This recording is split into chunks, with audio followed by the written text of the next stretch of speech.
Ano nga ba talaga ang Jugan ni Boruto, sa mabuti ba o sa masama?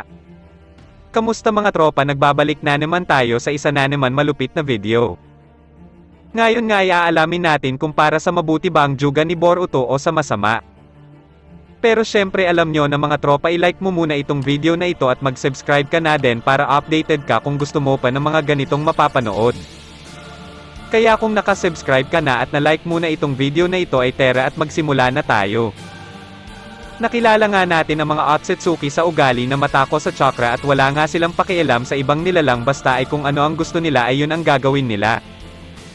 At ito nga ang pagkain ng napakaraming chakra fruit para maging isang god. Kahit kapartner nga nila mga tropa ay wala silang paki dahil hindi nga labag sa kalooban nila kung isakripisyo nila sa 10 tails ang kasamahan nila para lang makakain ng chakra fruit. Balik nga tayo mga tropa sa sinabi ni Momoshiki kay Boruto yung time na natalo na nga ni Boruto si Momoshiki.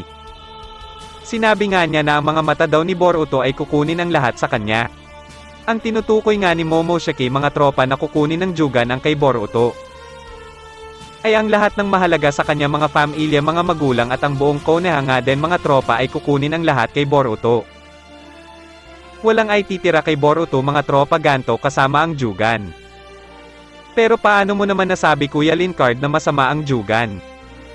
Well, kung yan ang tanong nyo mga tropa ay parang simple lang ito, paano ko nasabi. Makinig kayo at aking ipaliwanag.